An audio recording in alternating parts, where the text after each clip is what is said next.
22-year-old Riley Strain has been missing since March 8th around 10 p.m. Riley walked out of a downtown Nashville, Tennessee bar intoxicated and hasn't been seen since. Riley's family has been in Nashville desperately working to help Metro Police find him, so here's everything we know. Riley is a 22-year-old University of Missouri student who traveled to Nashville, Tennessee with his fraternity brothers for a convention. Shortly before 10 p.m., Riley was asked to leave the bar by bar staff who felt he had too much to drink. He told his friends he would walk back to their hotel, which was the Tempo by Hilton, about 5 blocks away. However, it appears that Riley went in the opposite direction when he left about 9:45 p.m. Later that evening, when Riley's friends returned to the hotel room, they assumed he was in another room sleeping. However, the next morning, when they realized he had not returned, they called his parents and police. So I put together some slideshows for us so it's easier to see the information. Now, we went over most of this already, and there is some surveillance footage that has been released, and we are going to go through all of that. So first, where were they? So Riley and his fraternity brothers were at Luke's 32 Bridge Bar in downtown Nashville, Tennessee. Now, this appears to be a fairly large bar because it has 3 floors. Riley was asked to leave around 9:40 p.m. because bar staff thought he had had enough to drink. Riley's father told Fox 13 News that Riley's friends said that he got separated from the group while he was getting kicked out of the bar. He says he was put out of the bar by himself, and there was a time that went by that his friends wasn't able to get out. We believe they were taking care of the bar tab or whatnot. By the time they got outside, he wasn't there any longer. Now, according to Fox 17 News, questions are also surfacing about what responsibility the bars may have in all of this. Fox 17 News confirmed that the Tennessee Alcoholic Beverage Coalition is investigating whether Riley was wrongfully overserved. The agency also sent an email stating there are no specific rules or statutes that governs escorting out intoxicated patrons from their businesses or providing assistance in getting someone home. However, state law prohibits serving alcoholic beverages to someone who is visibly intoxicated.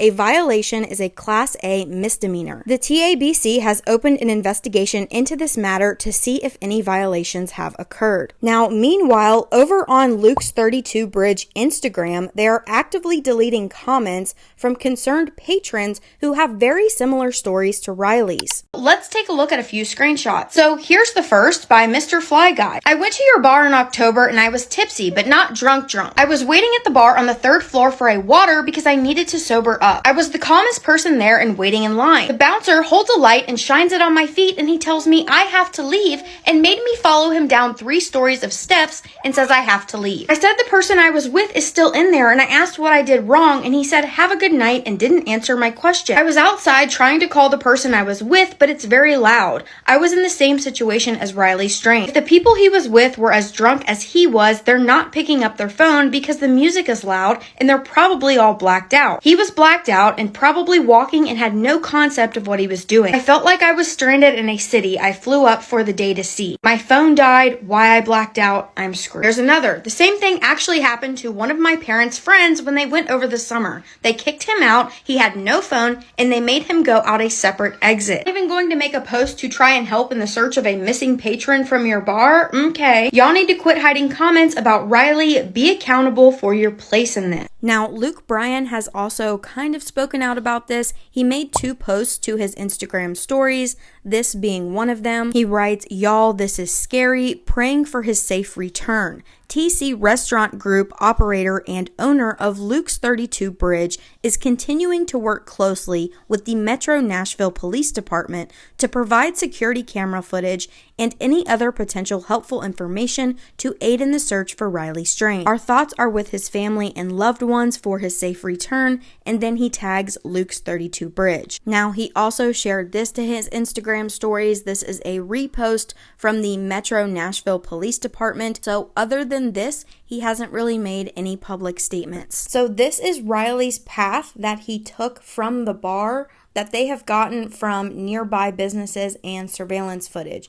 And I misspoke before when I said Fox 13. I meant Fox 17. So that is who also confirmed this information. So surveillance video shows Riley walking up 3rd Avenue North, turning onto Church Street and then Gay Street. From there, a Metro Nashville police camera caught him stumbling through a crosswalk at the end of Church Street. The video shows Riley turning onto Gay Street before disappearing out of frame. Then minutes later, Life 360 pings his last known location at the corner of James Robertson Parkway and 1st Avenue North. Now, some of the surveillance footage has been released and others have not. So far, they have released 3 different surveillance footage videos.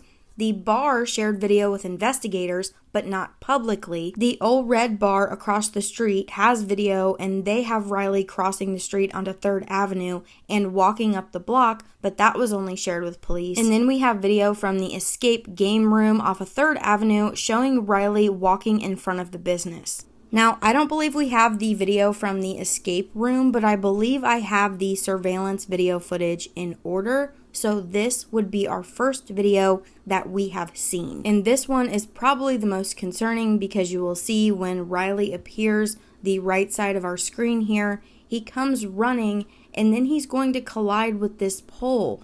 And he's visibly, obviously hurt here. He's down on the ground and then he's going to struggle to get up and then eventually walk off camera. Now, these same cameras caught him again at a different angle. This one was time-stamped at 9:45 p.m. and as you can see, Riley is still struggling, just trying to get down this sidewalk and holding his head. So I'm sure Riley was already disoriented from being intoxicated and then let out the bar, probably different entrance than what he came in, so he was confused on which way to go. Now, this brings us to our last video footage where we see Riley is going to go across this crosswalk here. This one is the video that has been shared the most, but you will see at times Riley almost seems confused where he's kind of turning around and looking back, maybe because he's not familiar with what area he's actually in right now. And then eventually he walks off screen here as well. Then we know that Riley's last cell phone ping was at James Robertson Parkway and 1st Avenue North. So Riley's phone pinged on Life 360, Snapchat, and Verizon's towers about 30 to 45 minutes after he left the bar. However, his phone has not been active since. Verizon is who provided police with the last known location of Riley's phone. It last pinged 0.64 miles southwest of the cell tower located at 19 Oldham Street. Now, the hotel that Riley was staying at was the Tempo Hotel by Hilton, which is approximately 5 blocks away from the bar or around a 12-minute walk. And here's what that looks like on the map. So we have Luke's 32 Bridge in orange and then the hotel pinned over in red. Now, we know that Riley was separated from his friends, so when they returned to the hotel room, Riley wasn't there, and by Saturday morning, he still hadn't made it back. Riley's mother, Michelle, said that she had FaceTime with Riley just a few hours before he was kicked out of the bar, and he acted normal. After Riley's fraternity brothers discovered that Riley wasn't at the hotel was when they called Riley's parents and ultimately made the first call to 911. Day, March 9, 2024, 13:46 and 24 seconds. 911, what is the address of your emergency? Hi, I don't have an address. I'm trying to file a missing persons report, and the Central Police is closed, and the sheriff's office said that we couldn't do it there. Okay, so where exactly are you now? We're in front of the Central Police, how do you say that? Precinct? How do you say that? Precinct. The Central Police Precinct on... Okay, there's 601 Korean Veterans Boulevard in downtown Nashville, like right across from the Music City Center? Yeah. Okay, and is that where you're able to wait for a police officer to come and speak to you? Yeah, we can wait for an officer here. Okay, what's the phone number you're calling from? Of my phone? Yes, in case we needed to reach you back, what is the best number to reach you at? And what is your name, sir? Braden, Brayden. And your last name? Baltz. Okay. And who is it that you're wanting to report as missing? We're here on a fraternity formal trip. It's one of my good buddies. Okay. What is his name? His name is Riley Strain. Riley, R-I-L-E-Y, Strain, S-T-R-A-I-N. Okay. Is he white, black, Hispanic, Asian? He's white. 22-year-old, 6'5", blonde. Okay. And what was he last seen wearing? Outside of Luke Bryan's bar last night at like 10, and then the last time his location on his phone was by the sheriff's office at like 11 p.m. Okay, and what color clothing was he last seen wearing? He's wearing jeans, boots, and a half black shirt, half brown, light brown. Okay, and you said it last showed outside the sheriff's department? Like around that area, by the river, by the sheriff's department over there.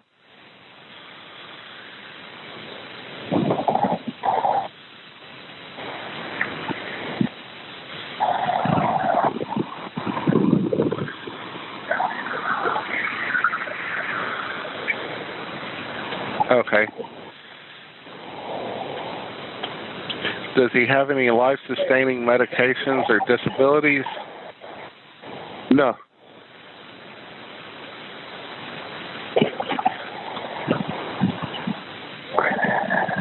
And what is, you said he has a phone, so it's a cell phone, right? Yeah, it's an iPhone 15 Pro Max. What is the number? But it's hold on. Give me 1 second. I got you. Sure. All right, you ready? Yes, go ahead. Okay. You said the last four were 4198? Yes. Okay.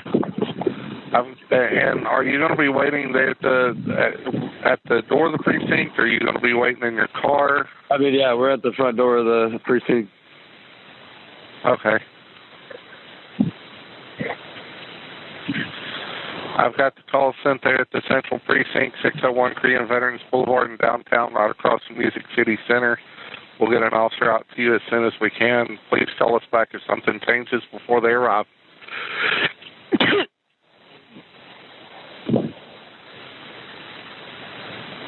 Sorry. No, you're good. Okay. Like I say, just call us back if something changes before they arrive. That's fine. All right. We'll be here. You. Now, as soon as Riley's family heard that he was missing, they immediately drove from Missouri. Metro Police and Riley's relatives combed nearby streets downtown, parking garages, hospitals, all along the river. A MNPD helicopter searched the downtown area on Monday, including the riverbank, and then on Wednesday night, boats searched the Cumberland River as detectives shifted their focus to looking at security video. This then brings us to present day, which is Thursday, so we have some updates. The MNPD's Urban Search and Rescue Team has assembled to search along the brush line of the Cumberland River for 22-year-old missing college student Riley Strain. And it was also shared a little bit earlier that a family friend claims that Riley was spotted by two homeless camps during an interview. So it says, I was talking to family members currently in downtown Nashville searching, and we have found another homeless person that had acknowledged that Riley had been in that area. This now makes two people that have done this confirmation. These are areas that the camera had stops. We don't have any footage, basically the areas where his phone quit pinging. We now do have visual confirmation from two homeless camps that Riley was in that area. Then we got an update from WZTV Fox 17 saying that crews were searching the tree line between a homeless camp and the Cumberland River, an area where a man said he saw missing Missouri student Riley Strain walking near Friday. Metro PD did do a little bit of an update tonight. I am going to play a clip where they are talking about the search efforts. However, they have still not found Riley, and they are still waiting on phone records to come back. They also state that no foul play is suspected at this time, and all of their efforts are focused on finding Riley. I was just telling them that basically we've been utilizing our urban search and rescue people as well as our police boat. They've gone up and down the bank. They've made multiple sweeps. Urban Search and Rescue has checked several areas, including any dilapidated buildings, as well as there's a storm drain that people will use sometimes. So they've been doing that, as well as we've had our cold case detectives actually walking the Greenway all the way up towards Jefferson Street, because there's a lot of residential new buildings up there that you can't get to by vehicle. You can get to the buildings, but you can't get behind them. So we're trying to utilize everybody on foot, on boat. We've utilized aviation. Office of Emergency Management has come out the past couple of days, couple of times, both with the boat, with sonar, as well as with their drone. And then also, I don't know if many of you are familiar with the Cajun Navy, United Cajun Navy. There's a couple different organizations from Louisiana, but they also have members in other states, including Tennessee. They've also come up here to assist us with an airboat and some of their resources from private organizations to also assist in the search for Riley. It's just a natural progression. You know, with a missing persons case, people go missing for various reasons. Some are voluntary, some are not. Some could be due to a medical incident. Right now, we have no idea what happened with this gentleman. We don't believe that there's any crime involved, however. So all of our resources right now are dedicated towards locating him. And then once we find him, to try to see if there's any kind of, medical attention, something that he may need. And obviously we're looking for a positive outcome. And so, but we're open to all the information that we get. We're still utilizing our Crime Stoppers. A lot of people think that that's just for crimes, homicides, robberies, so forth. But we've also utilized that for people calling in. And I've been getting Crime Stoppers tips every single day regarding possible sightings or any information that people think that they have. I mean, you name it, people call us, we're checking it out. We've also provided our information so they can contact us, either me directly by email, my lead detective, or our public information office, our social media, Facebook, Instagram, all that. So we're utilizing absolutely every resource we can possibly think of at this point. There's no reason to believe that he's been a victim of a crime, and I can't possibly think of any other resource we could utilize that we haven't used or are using right now.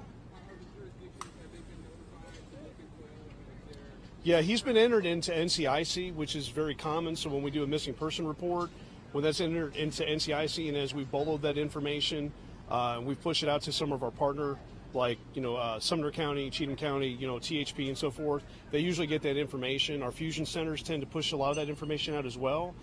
So that information has pretty much been disseminated. All right, guys, that's all I have for you for tonight. Here is Riley's missing flyer. If you or anyone you know has seen or knows anything about Riley's disappearance, please call the number down below on the flyer.